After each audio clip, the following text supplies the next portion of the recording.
Antes de nada, presentarme. Yo soy Juanma, represento a Proyecto Cultura. Somos una empresa aquí afincada en Mérida y estamos, digamos, haciendo la producción o la coordinación de estas jornadas para el Ayuntamiento de Campillo de Llerena, para el Museo de la Guerra Civil de Campillo de Llerena. A través de un proyecto de turismo de la Diputación, han decidido plantear estas jornadas de manera virtual para que bueno, tenga acceso todo el mundo que se quiera conectar de manera libre. Y bueno, en esta primera jornada tenemos la suerte de contar con Francisco Portalo y con Antonio Doroteo López, que van a hacer una ponencia en torno a la elaboración de un catálogo que llevan años trabajando en él sobre los vestigios del patrimonio bélico de la guerra civil y la posguerra, en concreto en lo que es en la provincia de Badajoz. Pero sí es verdad que bueno, lo que es el proyecto, al igual que el museo, estamos centrándonos en el frente extremeño, en el frente de la guerra civil que se desarrolló en Extremadura. Ellos entrarán en profundidad y luego al final podréis bueno, pues preguntar o reflexionar sobre el tema y sobre todo también hablar de la protección de ese patrimonio y del conocimiento, ¿no? de su divulgación, que es lo que nos vienen también a exponer ellos. Antonio Doroteo, por un lado, es licenciado en Geografía e Historia, doctorando en la Universidad de Extremadura, es presidente también de la Asociación para el Estudio y la Recuperación del Patrimonio Bélico Reciente y de lo que es el Frente Extremeño, ¿vale? De lo que os venía hablando igualmente. Y como os contaba, tanto Antonio como Paco, pues vienen recuperando durante prácticamente los últimos 4 años, quizás, desde 2016, me decía Paco, pues todo lo que es una catalogación de vestigios y del patrimonio de la guerra civil en la provincia de Badajoz. Paco, por su parte, además de haber sido director de estas prospecciones y de lo que es la arqueología para el proyecto de la catalogación del patrimonio de la guerra civil, también ha trabajado y ha dirigido la sumación de fosas para el PREME en los últimos años. Y sobre todo también el proyecto que nos ocupa, como repetía, que es la catalogación de vestigios y sobre todo ponerlos en valor, darle difusión y ver qué relación tiene este patrimonio bélico en un futuro o próximo o a corto plazo con el turismo y con su divulgación y la relación, que luego lo podemos discutir si es conveniente, si no, otros ejemplos, otros casos de éxito, pero bueno, eso ya entraremos en debate a última hora. Así que ya nada más, doy paso a Antonio y yo ya empiezo a dar paso a gente que está esperando aquí para entrar y escuchar a vosotros. Venga, que tengamos buena tarde. Hasta ahora. Cuando quieras, Antonio. Voy. Dice que el anfitrión inhabilitó la función de compartir pantalla. Tú eres el anfitrión, ¿no? Yo te habilito la función de compartir pues pantalla. Pues anda, déjame. Por ahí.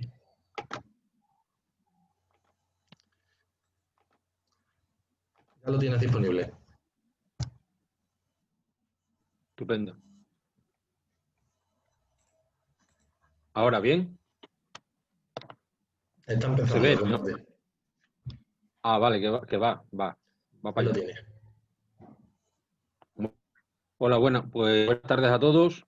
Esto es extrañísimo, esto de no ver a nadie, no ver el público, no ver nada, pero bueno, vamos a intentar a ver si somos capaces de exponer claramente lo que venimos haciendo, como ha estado diciendo Juanma, todos estos años, no solo desde el 2016, ¿no? Porque yo lo que voy a plantear es hablar un poco de lo que es la asociación, del trabajo que venimos haciendo desde su creación en 2010 y luego un poco también lo que es cómo se gestó el presentar el proyecto de Diputación de Badajoz y luego también un poco también el contexto tanto legal como de acciones que se han venido realizando en la acción en torno a lo que es el patrimonio de la guerra civil y de la posguerra, ¿vale?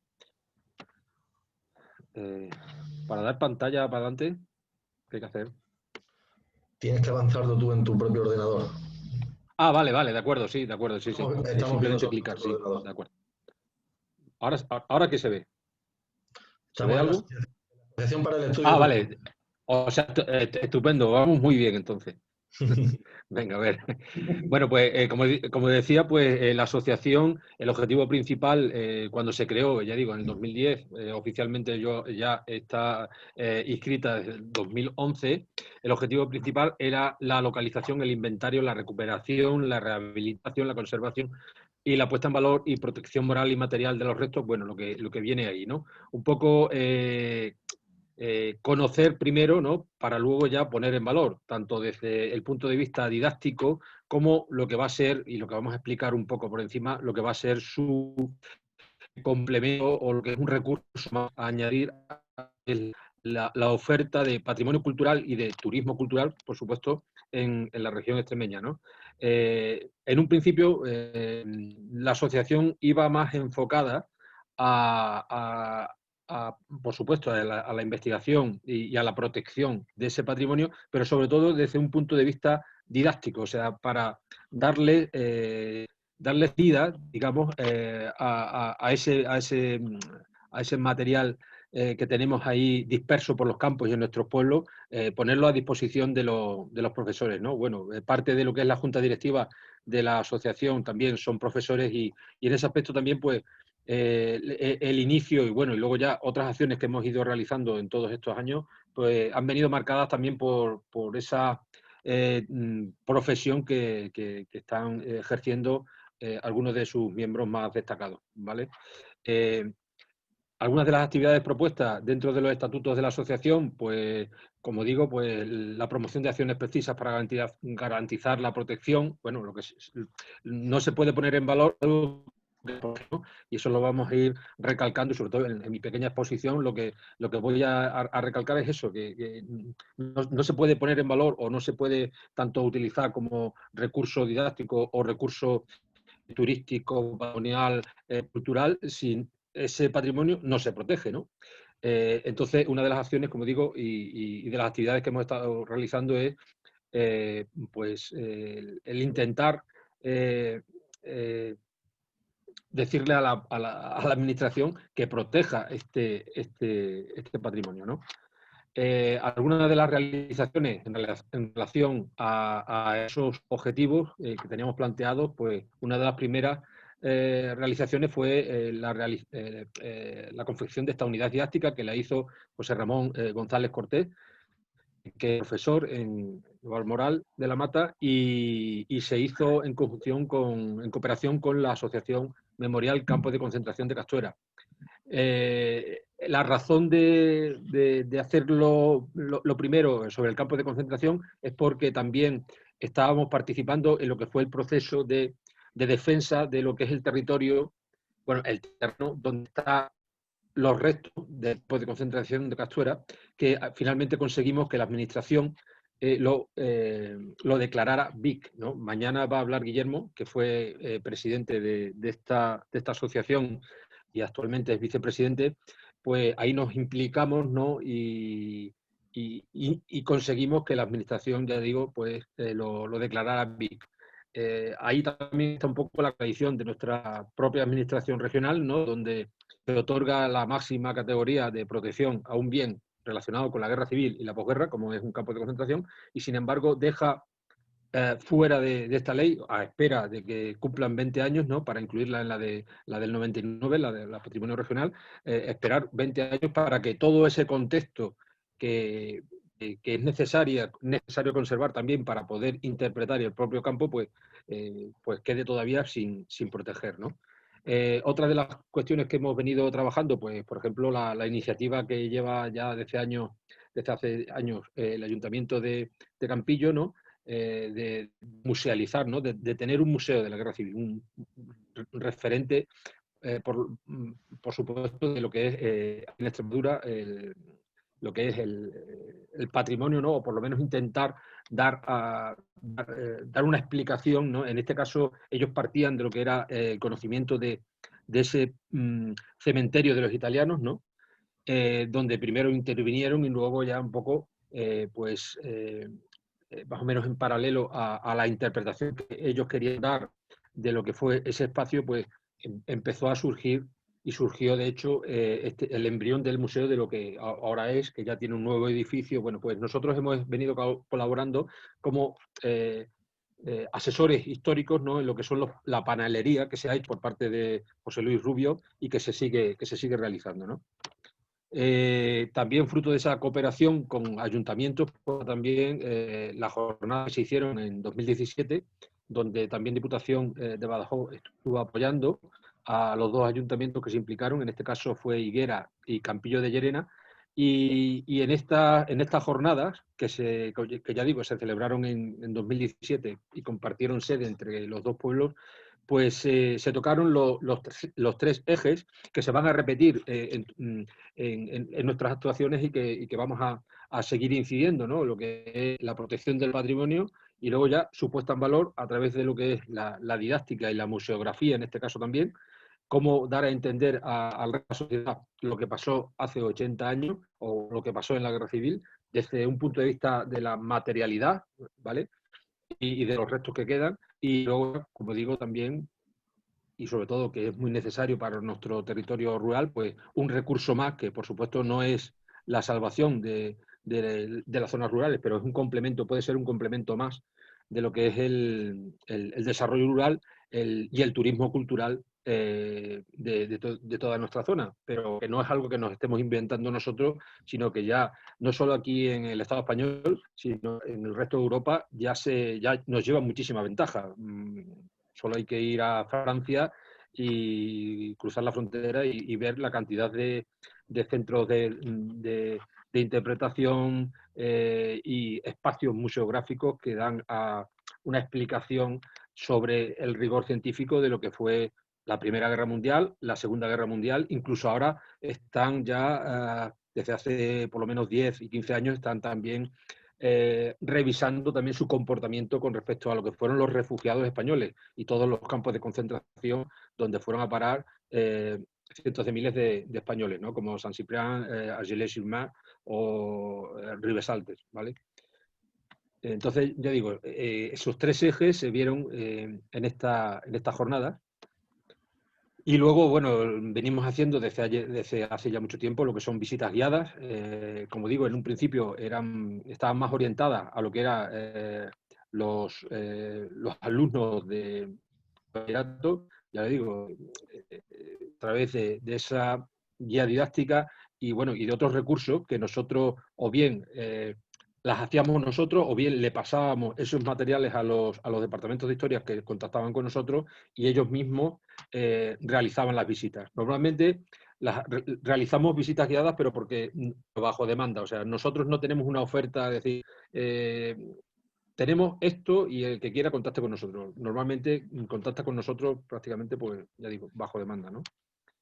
Estas imágenes son más recientes, las hicimos el año pasado, cuando la vida sí que era normal, y ahí se ven los grupos, todos sin mascarillas, todo, en fin, lo que era la vida. Y muy bien, luego en el campo lo pasamos estupendamente.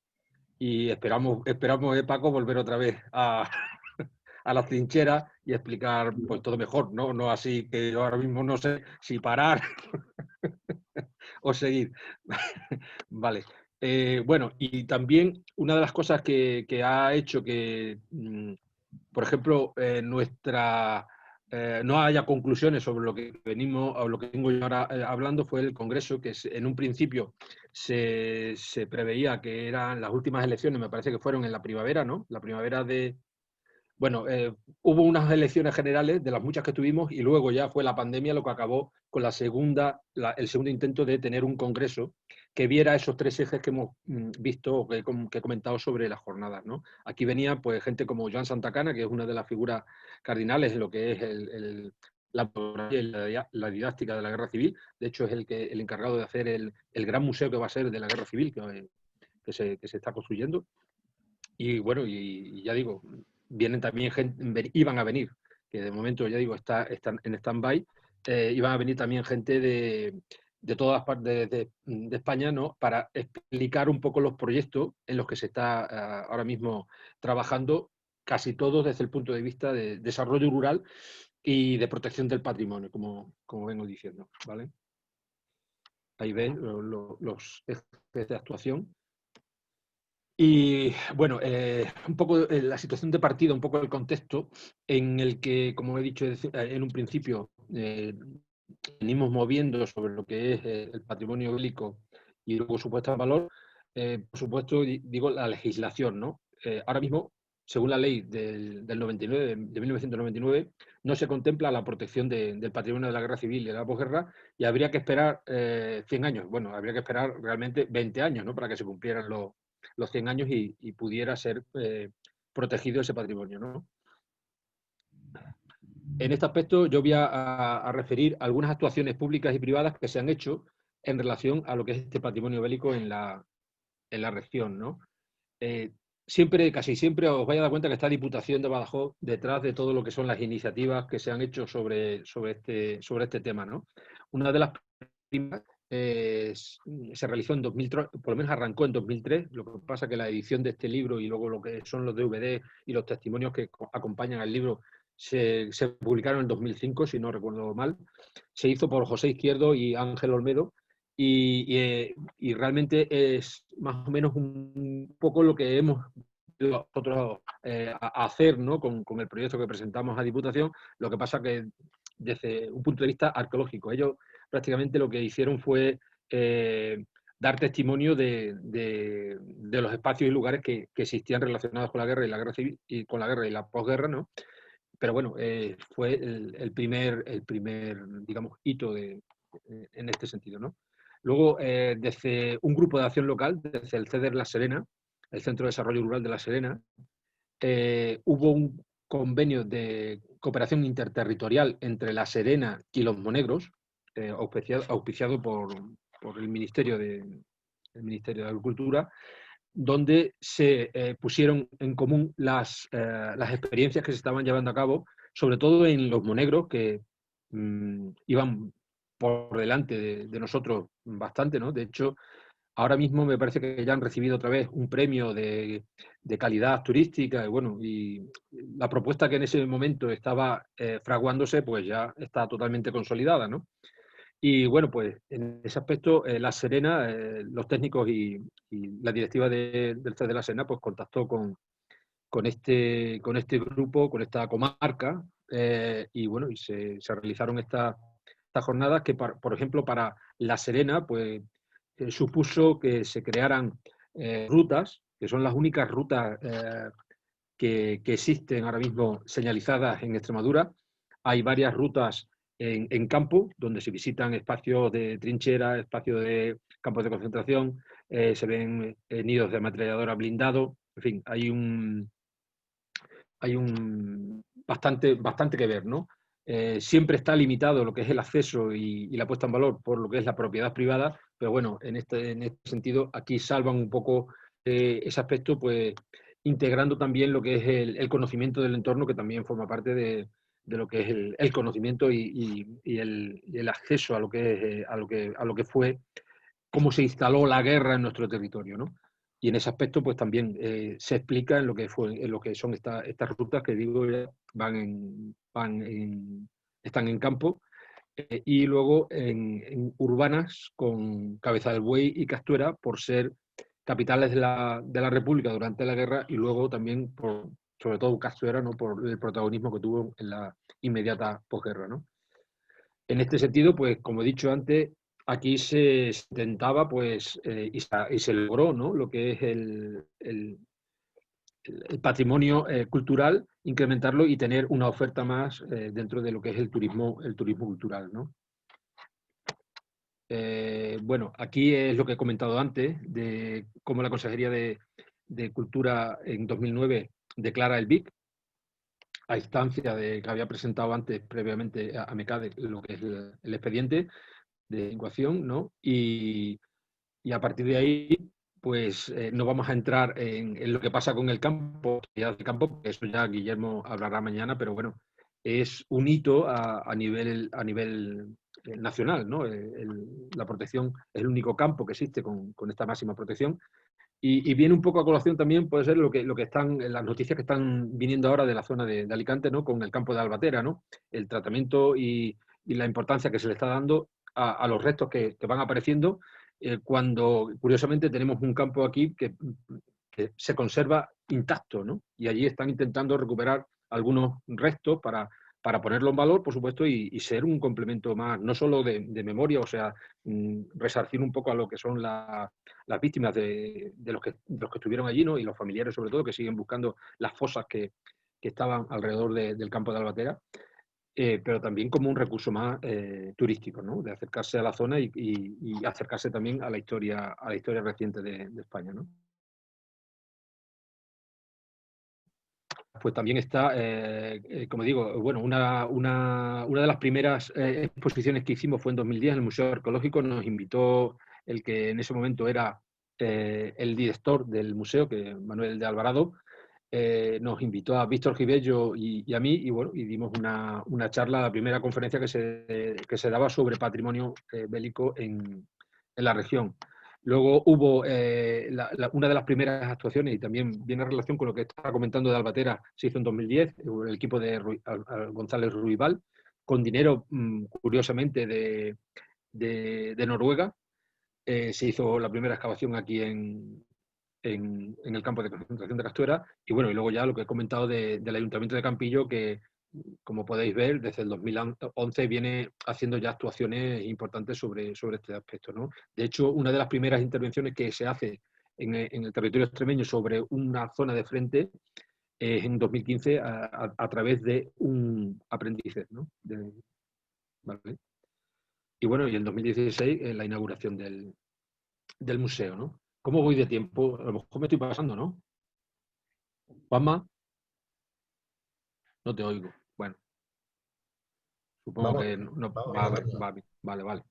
Bueno, y luego privadas me gustaría destacar, por supuesto, a José Pecero, a Pepe Pecero, como le decimos todos, José Pecero Merchán, que es un pionero en este tema, que él, como titula su libro, ¿no? Cogía su mochila y se iba a partir jaras y a buscar vestigios de la guerra con sus amigos, y bueno, y luego su página web, que está muy bien documentada, y bueno, y el libro que está en venta y que está muy bien y que explica un poco toda su experiencia, ¿no? de acercarse a lo que es este patrimonio bélico, y no solo el patrimonio bélico, sino lo que está alrededor de estos vestigios, ¿no? Bueno, ya por aligerar un poco, entro dentro de lo que es el proyecto. El proyecto venía ya fraguándose entre nosotros hace tiempo, y tuvimos la oportunidad, a través de la línea de subvenciones que creó Diputación de Badajoz para lo que son asociaciones sin ánimo de lucro y destinadas a lo que es proyectos culturales, pues en marzo del 2016 presentamos el proyecto, nos lo financiaron, y bueno, y gustó tanto que tuvimos la presentación del proyecto incluso allí en Diputación, ¿vale? Allí presentamos lo que fue el punto de arranque. Ahí está también Diego Sanabria, que fue el que, como el primer director arqueológico de lo que fue el proyecto, que ahora ya se está cerrando, ¿no? También decir que dentro del equipo, aparte de Diego Sanabria, está Paco Portalo, pero también hay otra parte, digamos, de lo que es la recogida de testimonio, que estamos asesorados por el sociólogo y profesor de la Universidad de Extremadura, José Antonio Pérez Rubio. Y luego tenemos a un geógrafo que nos hace la cartografía y nos está retocando el SIC que tenemos, que es José Luis Rubio Massa, que también forma parte de este equipo como digo, de 4 personas que estamos al frente del proyecto, ¿vale? Los objetivos principales del proyecto, vuelvo otra vez a incidir en las mismas líneas, la patrimonial. Por supuesto, como he dicho antes, para poner en valor hay que conocer primero. Entonces, nosotros, a través de lo que es la práctica arqueológica, estamos, como explicará ahora Paco, realizando esa investigación, la línea didáctica y el patrimonio cultural, como digo, como recurso turístico y económico, ¿no? Para los territorios rurales, ¿no? incidiendo en la importancia de la protección, nosotros solicitamos al director general una reunión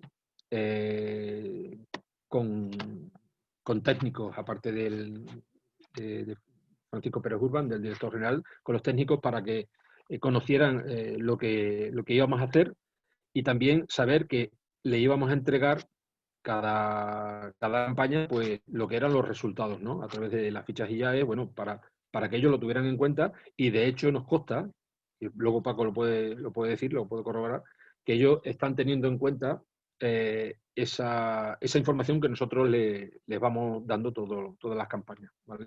Ahí está también Diego Sanabria, que acompañó la primera presentación del proyecto a la General, ¿vale? Y los resultados, como digo, pues están, ahora mismo se está elaborando lo que sería la publicación. El catálogo ya le hemos dado bastantes vueltas, le daremos otra par de vueltas, ¿no, Paco?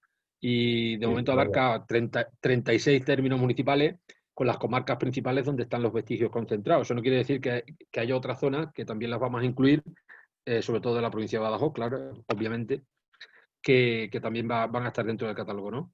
Pero, o sea, el volumen de fichas, en este caso, de vestigio, se concentra en La Serena, La Siberia, Vegas Altas y Campiña Sur. Por supuesto, eso tiene su porqué, porque como todos sabemos, la zona oriental de la provincia de Badajoz fue la que quedó en poder del gobierno de la República y fue el que resistió pues prácticamente hasta el final, ¿no? Hasta el final, la zona de la Siberia, ¿no? Luego hemos creado un sistemático, llevamos más de 6.000 elementos georreferenciados, seguimos trabajando en ello y luego nos va a ayudar a la hora de la publicación y luego de seguir trabajando, pues aumentaremos y por supuesto todos los geoprocesos y todo lo que es el análisis de lo que es la ubicación de todos esos vestigios dentro de lo que va a ser el contexto y el análisis arqueológico que se va a realizar. Y luego nuestra otra parte, que es el Fondo de Memoria Oral, que también tuvimos una reunión con el director general, pero que hay un vacío tremendo en Extremadura, no solo con respecto a lo que es la memoria oral y su preservación de la guerra civil, sino en otras áreas.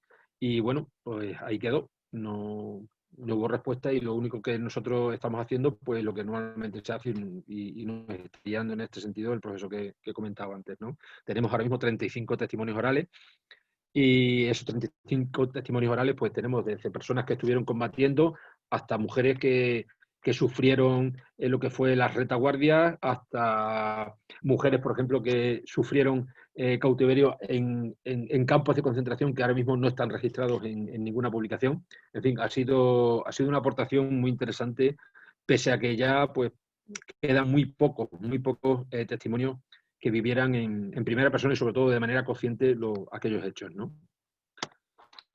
Aquí tenemos uno de los ejemplos de los testimonios recogidos. Bueno, también ha sido muy importante lo que es el contacto a la hora de realizar las prospecciones. Aquí, por ejemplo, está Diego y estamos visitando la Peñalobosa, que está en medio de Serena, y el señor con el que estamos hablando, Antonio Pozo, que es el propietario de Peñalobosa, y nos explicaba lo que es la huella de la guerra, pero que él no vivió directamente, pero su padre sí, porque ya estaba trabajando en esa finca y claro, ellos vieron pasar la fuerza y convivieron incluso con la fuerza, ¿no? Entonces, ahí hay un montón de historias transmitidas, en este caso, de una generación a otra y que nosotros también intentamos de recoger en nuestro trabajo. Hay muchas veces que coincide incluso con la documentación archivística o bibliográfica que nosotros consultamos y hay otras veces que forman parte un poco de lo que es el itinerario, ¿no? de anécdotas, ¿no? que un hecho tan enorme, ¿no? como fue la guerra civil para nuestro territorio rural, fue la guerra civil, ¿no? A ver. Bueno, y ya para cerrar, la situación actual de la protección del patrimonio, pues sí, igual. Lo único que ha habido ha sido un cambio con respecto a lo que es la ley de 1/2019, del 21 de enero, Memoria Histórica y Democracia de Extremadura, donde en capítulo tercero, titulado Lugares de Memoria Histórica y Democrática, ahí da pie a que se pueda incluir, como podéis ver ahí, leer ahí, vestigios materiales arqueológicos relacionados con los frentes bélicos de la Guerra Civil en Extremadura. Ahí da pie a que haya inscripciones por parte de ciudadanos o por parte de asociaciones para que entre dentro de esa categoría del lugar de memoria. Luego, por supuesto, tiene que pasar por Consejo de Gobierno de la Junta de Extremadura. Bueno, ahí viene, os recomiendo que os interesa que le echéis un vistazo porque, bueno, tiene su recorrido y al menos da un primer paso, ¿no?, a lo que es la protección de este patrimonio tan importante, ¿no?, y de un momento histórico cardinal del siglo XX y, bueno, y en la actualidad, ¿no? Y ya está. Ya está. Luego mejor, si tenéis alguna duda o yo qué sé, o incluso la duda la puedo tener yo, bueno, pues lo hablamos, ¿no? Y ya está, ¿vale? Vale, muchas gracias, Antonio. Antes de nada, os recuerdo que si alguien tiene alguna cuestión, alguna duda, sugerencia o quiere comentar algo, Sí. que lo vaya escribiendo por aquí, por el chat, ¿vale? Y las vamos trasladando. En cualquier caso, si alguien tiene interés específico en entablar luego un diálogo o alguna reflexión, pues también le abrimos el micrófono sin problema. Ahora vamos a dar paso a Paco, su compañero en este proyecto. Y nada, te dejamos a ti, Paco. Cuando puedas, Antonio, si quieres, puedes apagar ya. Me tengo que dejar, claro, efectivamente. Muy bien. Ahí está. Perfecto, gracias. Ah. Estamos contigo, Paco. Venga, voy. Buenas tardes a todos, en primer lugar. Gracias por el rato que nos vais a dedicar y también agradecer al Ayuntamiento de Campillo y al museo pues este espacio que nos da para visibilizar un poco nuestro proyecto, ¿no?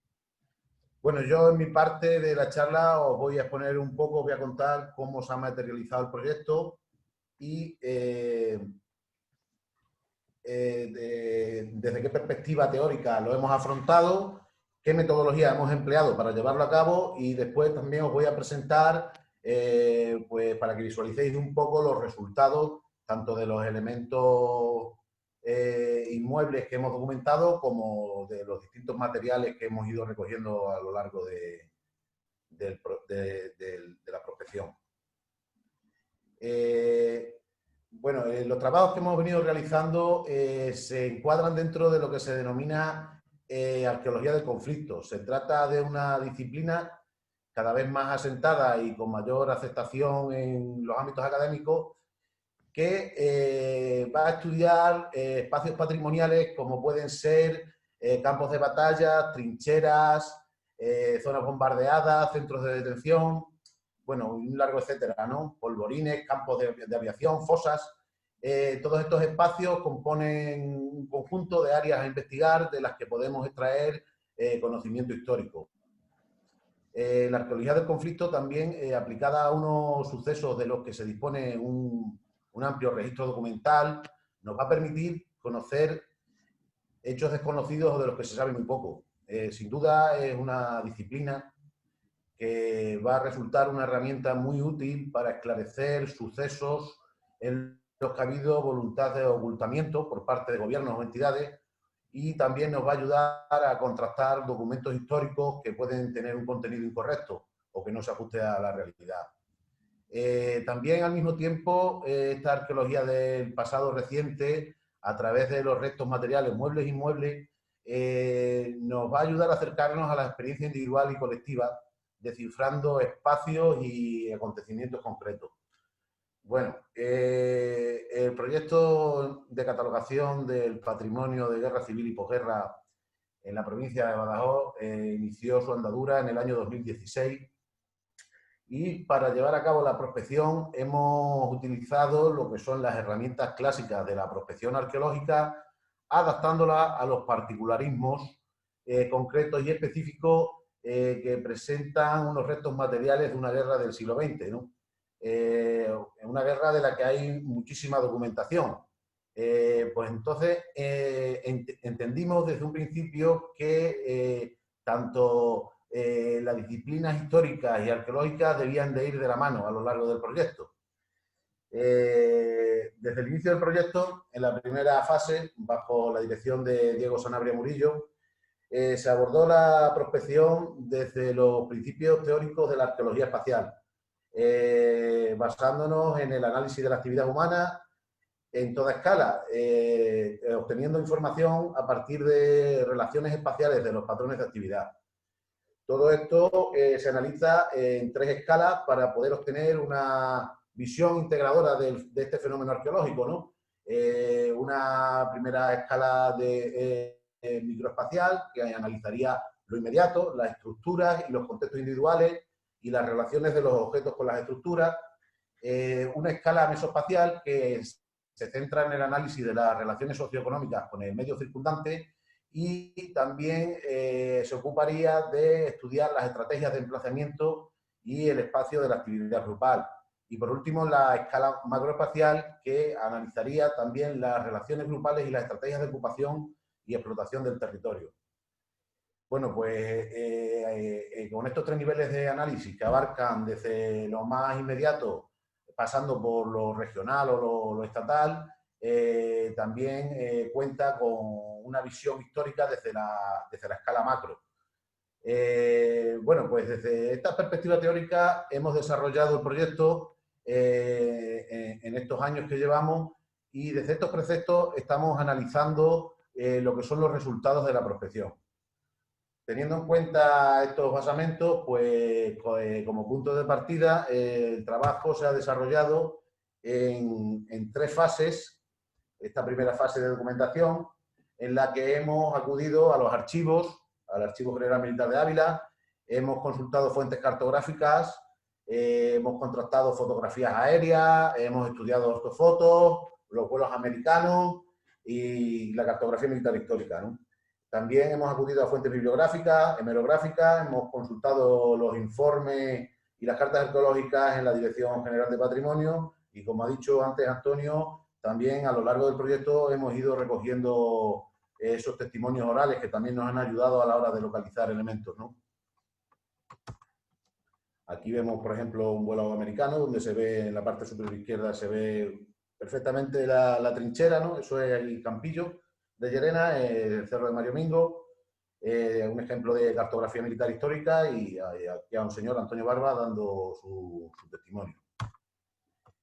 Bueno, la segunda fase es la fase de campo propiamente, la fase de prospección. Bueno, pues se centra en las comarcas que antes aludía Antonio, La Serena, Campiña Sur, Vegas Altas y la Siberia, Los Montes. En la primera campaña que dirigió Diego Sanabria, se acometieron los trabajos sobre todo en la comarca de La Serena. En la segunda, ya cuando empecé yo a dirigir la prospección, estuvimos también por La Serena, pero nos centramos sobre todo en la Campiña Sur y la Vegas Altas. Y en la tercera campaña abordamos la comarca de la Siberia, Los Montes, y también acometimos algunos enclaves que nos quedaban pendientes de las otras comarcas, ¿no? La prospección, estamos viendo la amplitud, ¿no? Aquí en el plano de las comarcas, pues viendo esta gran extensión de las zonas que teníamos que prospectar, pues nos resultaba muy difícil establecer áreas cerradas de actuación, por lo que tuvimos que hacer una selección de los emplazamientos que quedaba supeditada a la información que hemos recopilado en esa primera fase de documentación. Es decir, del análisis de todos los datos que hemos recogido en la fase de documentación, lo materializamos en la selección de enclaves en los que se propone un reconocimiento abierto y selectivo, intentando cubrir al máximo las áreas a prospectar y ajustándonos a las evidencias materiales que veíamos sobre el terreno, ¿no? También una herramienta que nos ha sido muy útil ha sido el análisis topográfico de zonas concretas, analizando pues las sierras, los caminos históricos, carreteras que podían existir en el periodo de la guerra, que nos han ayudado en líneas generales a conformar un poco cómo se disponía ese frente de guerra, ¿no? El trabajo de campo pues, ha consistido en el reconocimiento de los distintos enclaves mediante la visita obligada y el recorrido del equipo de prospección por cada uno de esos sitios. Y en estos recorridos y en estas visitas pues, hemos ido documentando todas las evidencias que hemos visto mediante fotografías, georreferenciando y analizando las relaciones entre los distintos elementos para intentar comprender por qué se eligió cada lugar, por ejemplo, para establecer allí una posición defensiva o para poner una batería antiaérea, por ejemplo, ¿no? Los restos que hemos localizado en campo se pueden resumir en 3 tipos principalmente, que serían los restos materiales, alteraciones del terreno o restos constructivos, ¿no? Bueno, para la sistematización de toda esta información que hemos ido recogiendo estos años en campo, pues hemos creado un tipo de ficha que ahora mostraré. Hemos ido elaborando planos de cada posición que hemos documentado. También estamos elaborando la base de datos con el inventario de los materiales y, como ha dicho Antonio, se ha elaborado también un sistemático. Aquí os muestro, por ejemplo, un ejemplo de ficha donde tenemos un campo aquí para la localización, se describen los elementos que se han encontrado en campo, un espacio para la fotografía, se determina también a qué ejército pertenecía, se ofrece un contexto histórico, también se integra la bibliografía, también ponemos una lámina con los dibujos de los materiales más significativos que hemos recogido en campo y también si hay suerte y encontramos algún tipo de grafiti o de inscripción, pues adjuntamos la digitalización del calco que hacemos en campo. Y aquí en la derecha pues veis, por ejemplo, cómo quedaría el plano un plano específico de una posición en concreto. La tercera fase en la que se ha estructurado el trabajo es la fase de valoración. Aquí es cuando redactamos los informes y al mismo tiempo hemos ido llevando, como ha comentado también antes Antonio, pues una serie de publicaciones y visitas guiadas.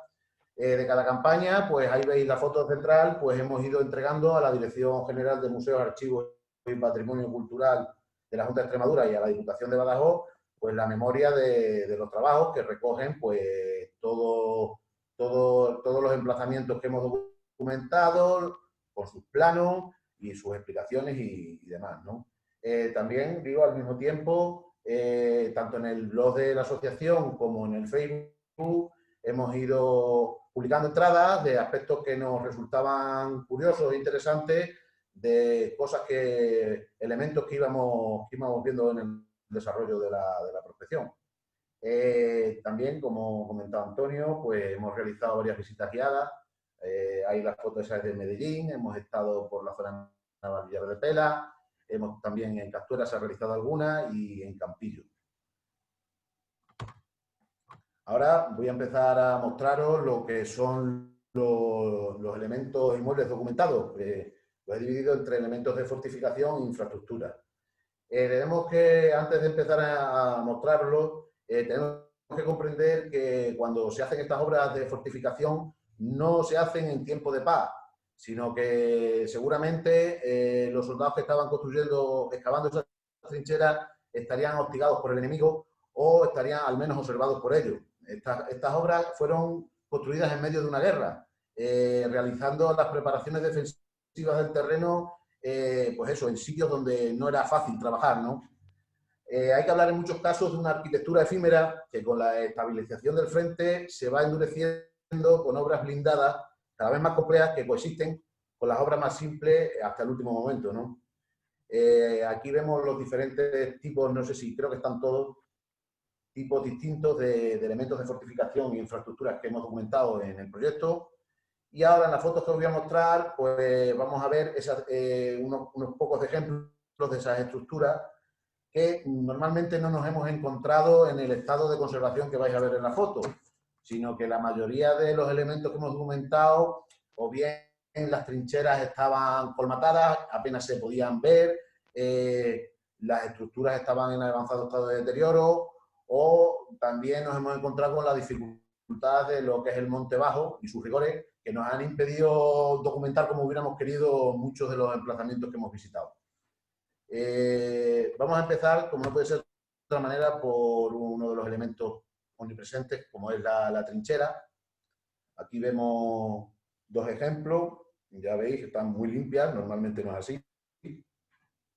La de la izquierda, las dos tienen trazado en zigzag, quizá la de la izquierda lo tienen más acusado, si lo podéis ver, casi parece, estamos estudiando todavía que puede ser una trinchera en cremallera que sería única en el frente, ¿no? Porque estas trincheras se excavaban con el trazado en zigzag por una cuestión de seguridad, ¿no? Porque este tipo de trazado permitía la protección tanto de la metralla como de los proyectiles, y al eliminar las líneas rectas se conseguía evitar las ráfagas, ¿no? Además, los ángulos que se iban creando eran muy ventajosos para los disparos oblicuos de los tiradores y también cuando se utilizaba una ametralladora, ¿no? Y ahora vamos a ver otros tipos de trincheras. Aquí a la izquierda una trinchera en relieve. Estas se solían construir pues, en sitios donde resultaba muy difícil excavar porque salía la roca enseguida o por cualquier otra cuestión de pendientes o demás, pues se montaban trincheras en relieve. Y a la derecha tenéis una trinchera con revestimientos, con las paredes totalmente revestidas de mampostería. En las trincheras nos vamos a encontrar pozos de tirador. En el léxico militar se suele decir que es una obra, habitualmente nos los vamos a encontrar los pozos de tirador excavados en la tierra, ¿no? Pero, como apreciáis en las fotos, también los hemos encontrado construidos de fábrica e incluso algunas veces tallados en la roca. Los pozos de tirador los podemos encontrar bien integrados en la trinchera o bien adelantados a ella y unidos a ese ramal principal que quedaría en la trinchera por un corto ramal de comunicación. Aquí vemos varios tipos de pozo de tirador. Este de aquí sería un pozo en T, veis que la planta es en T. Aquí tenemos un pozo de tirador con repisa y con obra de mampostería ligada con cemento. Aquí tenemos abajo un pozo de tirador doble y aquí tenemos un pozo de planta circular con muy buena fábrica de mampuestos. Otra de las estructuras que nos encontramos muy habitualmente integradas en la trinchera es lo que son los abrigos. En general, los abrigos son obras que disponen de cubierta, ¿no? Y hemos observado bastantes tipologías de abrigos, lo que pueden ser excavados en la roca o como este que vemos a la izquierda, que tendría cubierta de rollizo, seguramente. A la derecha estamos viendo un puesto de mando, que ya es una obra con un poquito más de entidad, que no dejaban de ser un abrigo que estaba destinado, pues eso, para albergar al mando de la unidad que estuviera ya a cargo de la posición en cuestión, ¿no? En otros casos, los puestos de mando se han establecido en cortijos o en alguna construcción, casa de apero, o en lo más cerca que tuvieran, dependiendo de las circunstancias, ¿no? Los nidos de ametralladora son un asentamiento para arma automática, pesada o ligera, que debe de posibilitar el fuego del arma y además ofrecer espacio tanto para la máquina como para los servidores, ¿no? Los hemos encontrado de muchos tipos atendiendo a su morfología y su construcción, y en la foto vemos dos nidos blindados, de ametralladora blindado. El de la izquierda es del bando sublevado y el de la derecha es del bando republicano. Ahora a continuación os voy a poner el levantamiento 3D mediante fotogranimetría que ha realizado Ricardo Guisado de un nido blindado que está en bastante buen estado de conservación, que se localiza aquí en Navalvillar de Pela, y vamos a poder entrar dentro, ¿no? Vamos a ver si va el vídeo.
Estos nidos que veis aquí, con materiales más pobres, están construidos de mampostería, disponen, igual que el que hemos visto ahora en el levantamiento 3D, en la parte central de un banco para aquí y aquí para apoyar el arma, y seguramente tendrían la cubierta de rollizo, o bien podrían estar barbetas. Deberíamos de excavarlo quizás para averiguar si tenían cubierta o no. Otra de las estructuras que hemos ido documentando son los fortines. Fortín es un término un poco concreto, aunque consideramos que es una obra más compleja que un hilo de ametralladora, ¿no? Generalmente se refiere el término a obras excavadas con parapetos de piedra, aunque también se usan para obras de fábrica, ¿no?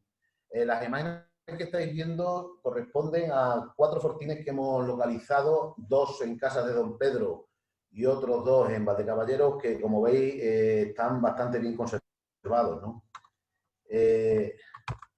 Aquí tenemos una imagen aérea de Casas de Don Pedro, y un detalle de un pozo de tirador hecho blindado también, y los planos de diseño del fortín de la 19 División del Ejército del Centro, que nos ha facilitado gentilmente Roberto Félix García. Aquí tenemos otros modelos de fortín, también con materiales quizás más pobres, bueno, sobre todo este de aquí, que está construido con piedra hueso. Los pozos de escuadra son un fortín, se puede definir como un fortín adecuado para una escuadra, que es una unidad de 4 a 6 soldados, que mantiene a sus ocupantes a cubierto y permite combatir desde su interior. En este, que está mucho mejor conservado que el que pongo a la derecha, se ven perfectamente las aspilleras desde las que se podía disparar. Corraletas de mortero, las encontramos siempre integradas en la trinchera, habitualmente en los extremos, y se trata de un asentamiento específico excavado con planta circular, en cuyo centro se ubica un soporte circular para apoyar el mortero. Aquí tenemos 2 ejemplos, ¿no? Los refugios los podemos definir como un abrigo cubierto para el personal que otorga seguridad ante bombardeos, ¿no? Los hemos documentado de diferentes tipologías. Estos que estáis viendo aquí estarían conectados con la trinchera. Aquí se ve, por ejemplo, en este una entrada y una salida. Es algo necesario para que fueran funcionales. Y están excavados y tendrían también la cubierta de rollizos. Aquí vemos a la derecha imágenes de los soldados construyendo uno de estos refugios. También los hemos documentado urbanos, como es el caso de este de Cabeza al Buey, que está excavado en la roca, en caverna, y tiene más de 200 metros de longitud.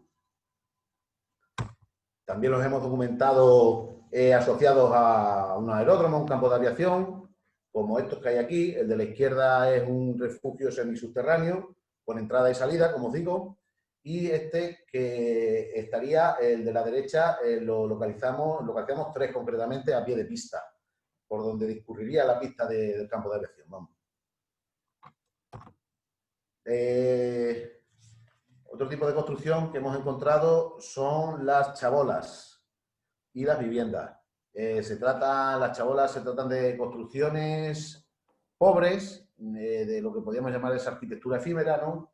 se construye normalmente con piedra hueso, en algunos casos puede estar trabada, y tendrían una cubierta vegetal o bien de algún tipo de objeto que hubieran requisado en una localidad próxima, como pueden ser tejas, uralitas o chapas.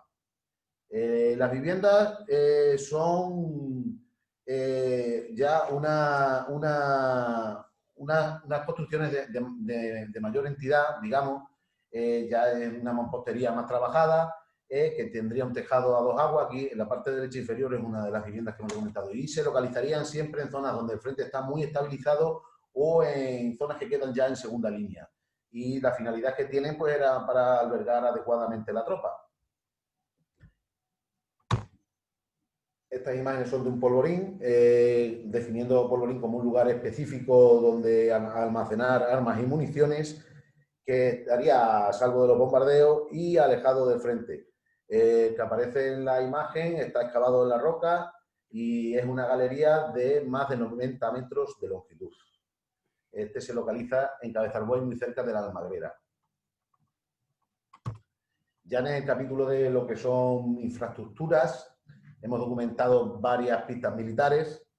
Hay que tener en cuenta que la guerra civil ya es una guerra motorizada y por eso se construían estas pistas con el ancho suficiente para tener tráfico en los dos sentidos y, como en el caso que vemos en la foto de la izquierda, con desmontes para la caja, curvas peraltadas y pendiente continuada.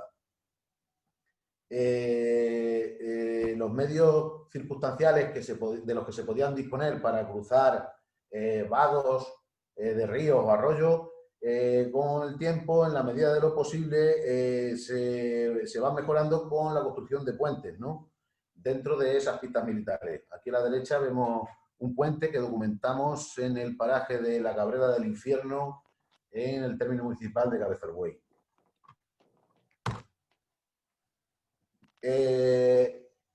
Durante el proyecto hemos ido también documentando otro tipo de manifestaciones, como pueden ser los grafitis o grabados. Estas manifestaciones posteriormente las hemos digitalizado y estamos en proceso de su estudio. De ellas podemos extraer datos cuando nos ofrecen fechas o nombres de batallones o compañías de zapadores. Algunas de estas manifestaciones nos van a acercar a la vida cotidiana y reflejan el pensamiento de los que las plasmaron en los muros. En este caso, esta, que seguramente ya tiene que estar muy deteriorada, ya lo estaba cuando hicimos la visita, se localiza en la Casa de la Sierra, en la Sierra de la Ortiga, en Don Benito. Es bastante famosa. Y a la derecha, pues ahí veis el trabajo que hemos hecho de digitalización, ¿no?, de este graffiti.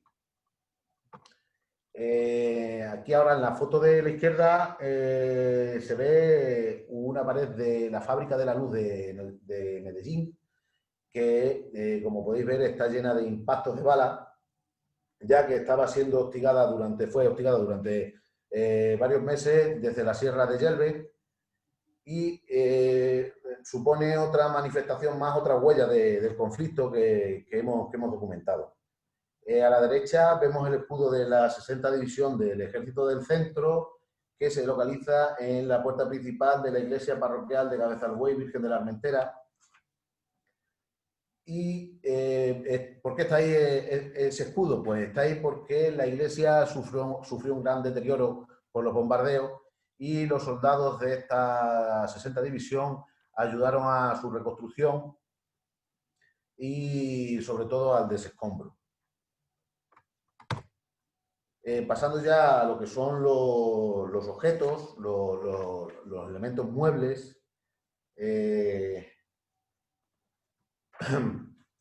vamos a distinguirlos entre objetos de alimentación, material bélico, de menaje, de indumentaria, de medicina u otro. La materialidad mueble nos aporta también una valiosa información. Materiales que vistos desde otros ojos se pueden considerar como basura, para nosotros tienen un gran interés.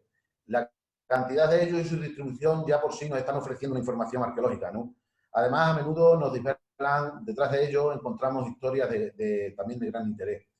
Estos objetos también nos van a acercar un poco a conocer el modus vivendi en la trinchera, ¿no?, y el conocimiento de cómo se vivía, con qué medios, ¿no? En primer lugar, lugar tenemos una lámina en la que pongo lo que son objetos relativos a la alimentación. Ahí vemos una cuchara, una lata esta de aquí del Matadero Provincial de Mérida, no se lee bien, pero vamos.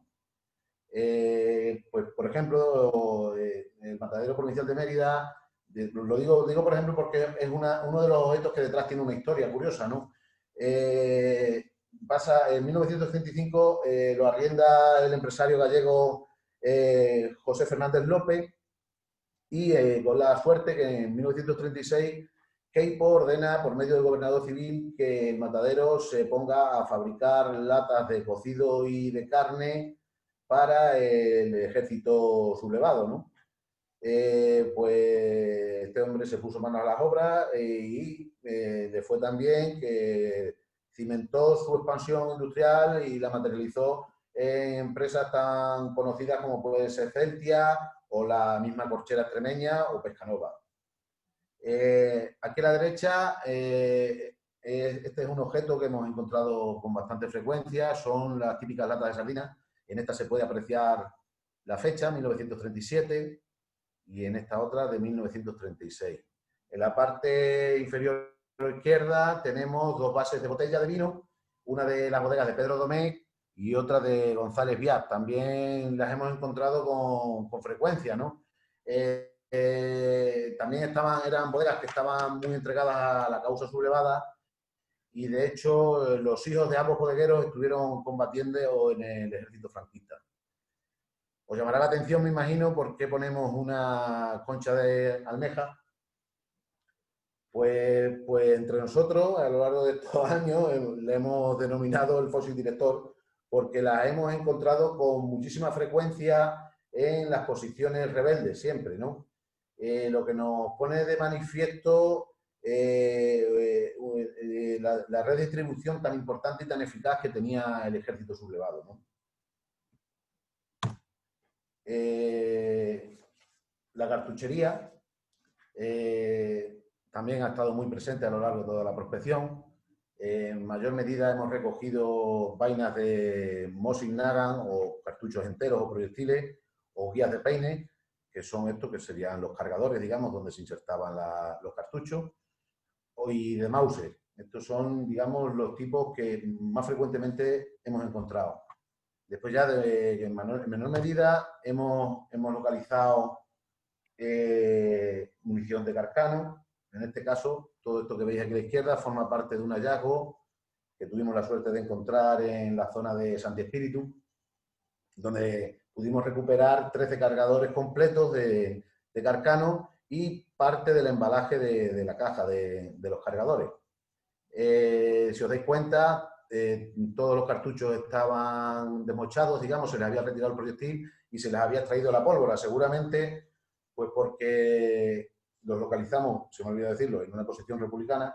Seguramente los soldados pues trajeron la pólvora para reutilizarla, ya que no tenían fusil, porque es una munición de 6,5 milímetros y sus fusiles no la podrían disparar.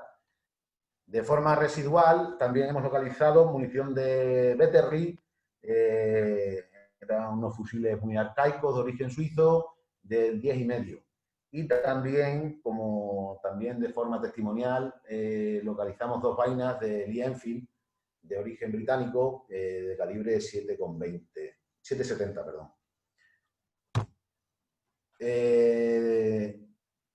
También, bueno, pues tuvimos la suerte de encontrar la parte inferior de un obús, como veis aquí.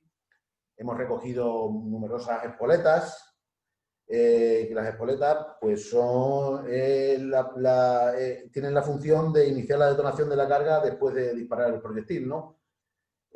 Aquí tenemos diferentes partes de morteros. Esto es el sistema de seguridad de una granada Lafite. Y en la parte inferior tenemos metralla. Esta bolita es metralla de un obús metrallero, o sea, y aquí un fragmento de metralla que también hemos localizado bastante a lo largo de la producción.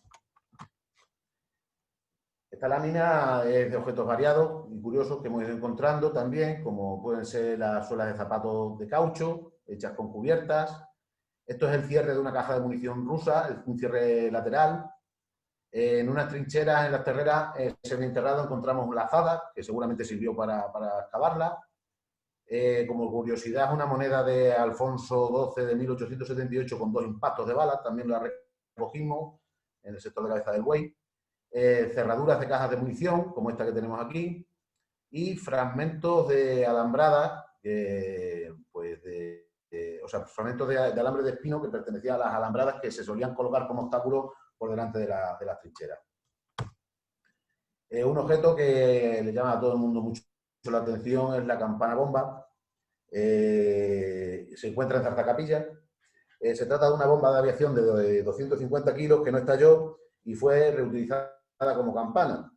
Sustituyó a la campana de bronce que durante la guerra fue confiscada por el gobierno republicano para ser fundida y hacer espoletas como las que hemos visto antes para los proyectiles, ¿no? Mide, ahí donde la veis, pues tiene unas dimensiones de 35 centímetros de diámetro, 45 centímetros de altura y un espesor de 1,5 centímetros.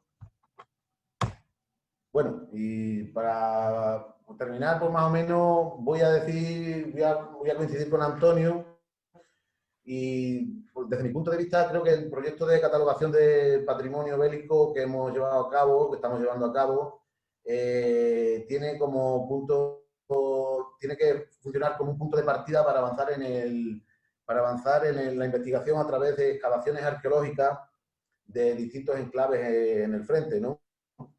Al mismo tiempo, esos espacios excavados deberían ponerse en valor y de esa manera generar pues, lo que estábamos hablando, un recurso turístico, ¿no? Para las comarcas. Un recurso turístico además diferenciador, que va a diferenciar el turismo de guerra civil de las comarcas donde se asentó el frente del resto de la región, ¿no? Y bueno, lo de siempre, se hace necesario que la ley de patrimonio cuanto antes proteja, que la ley proteja cuanto antes este patrimonio. Hemos ido viendo a lo largo de la prospección cómo los yacimientos, porque los consideramos yacimientos, los enclaves de las posiciones de la guerra civil que hemos ido documentando, están saqueadas sistemáticamente por detectoristas y cómo también en los últimos tiempos, desgraciadamente, también estamos viendo cómo se están destruyendo estructuras y parte de fortificaciones de la guerra civil. Son pérdidas, desde luego, tanto la extracción de material bélico de su contexto original y como la liquidación de esas estructuras son daños irreparables. Y con esto ya pues acabo. Bueno, muchas gracias, Paco. Antes de nada voy a plantear por aquí una aportación que nos hacía José Luis.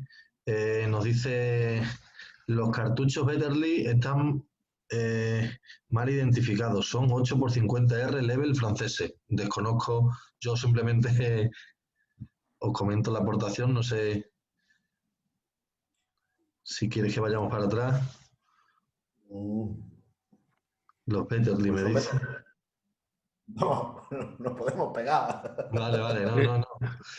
Hombre, necesitaríamos que interviniera nuestro científico, lo que es el departamento de balística. El departamento de balística los tenemos. Yo los tengo los tenemos estudiados como Betterly, no. Vale. No, simplemente por. Además, no están, tanto el ENFI como el Betterly no están percutidos. Lo que quiere decir que seguramente no tendrían a mano un fusil para disparar esa munición. Luego, una pregunta que quería hacer yo a la intervención de Antonio era referente a ver, un segundo, que está escribiendo José Luis, no sé si... Es que como hay varios José Luis, tengo problemas para darte paso. A ver, dice que los anillos concéntricos alrededor del pistón son propios del cargador tubular del Level, 1886. Lo miraremos. Por supuesto, muchísimas gracias, sí, claro. Sí. Vale. Que luego que nos deje su contacto para vale, si quieres dejar por aquí, José Luis, el correo electrónico para que, o si prefieres por privado, por privado, sí. Al correo que te hemos mandado para conectarte, pues se lo pasamos nosotros a Antonio y a y a Paco. Y luego te quería preguntar a ti, Antonio, respecto, cuando hablábamos de la recuperación de todos los vestigios de lo que es el patrimonio bélico de la provincia de Badajoz, hemos hecho hincapié en la provincia de Badajoz, lógicamente, como tú decías, porque la Diputación es quien en gran medida financia o ha financiado la mayoría de las intervenciones o de los proyectos, bien mediante asociación, bien mediante Campillo de Llerena o Higuera el año que también participó. Pero quería preguntarte si había alguna iniciativa por parte de Cáceres también respecto al Frente Extremeño. Que yo conozca, no. Que yo conozca, no. Lo único que se está haciendo, pero no sé exactamente la institución que está detrás, es lo que está excavando Fernando Sánchez en Cáceres, capital. Que es algo relacionado con lo que es la defensa aérea, creo que era eso, o lo que era el aeródromo que había allí, el aeródromo militar que había en Cáceres. Sí. Pero luego, actividades de este tipo, no. Está todo, casi todo centrado en la provincia de Badajoz, ya te digo, y siempre está, siempre está, como he puesto también, expuesto, ¿no? La Diputación de Badajoz. Sí, sí. Sí. Vale. Y luego una pregunta más respecto a eso. ¿Hay algún tipo de contacto o desarrollo en este ámbito en Andalucía o Castilla-La Mancha también, en el mismo frente? En Castilla-La Mancha sí, contactamos con un grupo que se llama Azután 666, Cota 666, que es una asociación que está haciendo cosas interesantes. Luego en Toledo también está Morín, que también está haciendo cosas interesantes alrededor de Toledo, tiene una publicación también. Y luego hay cosas puntuales, por ejemplo, que nosotros utilizamos de estudio de aeródromos. ¿Vale? Pero casi todo, ya digo, son, menos la asociación esta que actúa en lo que es la vertiente que ya termina de Extremadura y empieza ahí en Toledo, que es muy interesante lo que es Puente de Arzobispo y en toda esa zona, que es esta asociación. Luego casi todos son investigaciones, pues vienen de arqueólogos o de historiadores. Y luego en Córdoba, sí, en Córdoba hace poco que muy interesante que se ha hecho por parte de Diputación de Córdoba una guía turística para conocer lo que son los frentes que hubo en la provincia de Córdoba, y luego hay una publicación también que acompaña a todo eso. O sea, siempre hay un estudio previo, ¿no? Por supuesto, es necesario, como he dicho, y luego ya la puesta en valor. En este caso, ellos han apostado, la Diputación de Badajoz, digo de Córdoba, perdón, con lo que son rutas guiadas, que hay una señalética, hay una muy cerca aquí en Monterrubio de la Serena, cerca de la ermita de Alcantarilla, que está prácticamente limítrofe con la Serena, y que ahí hay panel. O sea, hasta ahí llega la intervención que ha realizado la Diputación de Córdoba. Sí, sí. Nos dice Fernando Sánchez que es iniciativa propia dentro de las obras de la Ronda Sureste de Cáceres. Ah, vale. Y bueno, ahora que hemos hablado de los aeródromos, comentabas tú antes, Paco, hablando también digamos, de los refugios, comentabas que había algunos que eran de una pista de aterrizaje o de aeródromo. Era una curiosidad saber de dónde es o dónde se situaba. Eso está en Cañada Honda, en Cabeza del Buey. Está muy cerquita de la... Me parece que no era la carretera de la Golondrina, Antonio. Sí. La carretera, se llama la carretera de la Golondrina. Y el refugio que he puesto, que tiene entrada y salida, el semienterrado, digamos, está al lado de una explotación ganadera.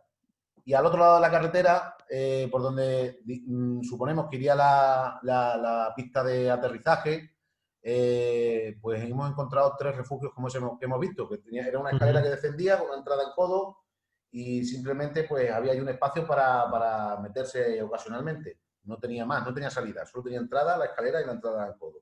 Vale, mira, nos dice Ángel María, y dice, al hablar del aeródromo, ¿qué hay de cierto o qué se conoce de aviones que repostaban en Portugal, Elba, durante el inicio del ataque a la ciudad de Badajoz antes de la toma de la ciudad?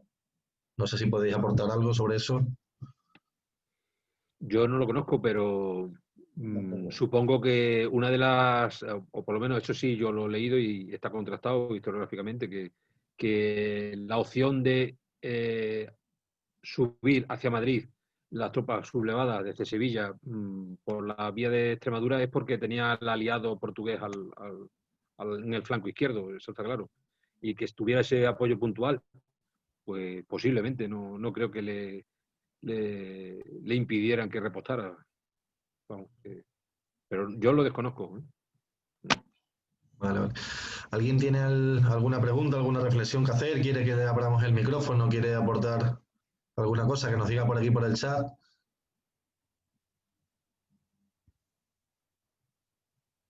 O si queréis, damos por finalizada la sesión y la jornada de hoy. Así que si nadie tiene nada más que decir, pues a ver, por aquí, muchas gracias por la ponencia, muy interesante. Vale, pues nada, ya nos estamos despidiendo, también por aquí por el chat, así que muchísimas gracias a todos. Ha sido un placer y nos vemos mañana con Guillermo para hablar sobre el campo de concentración de Castuera.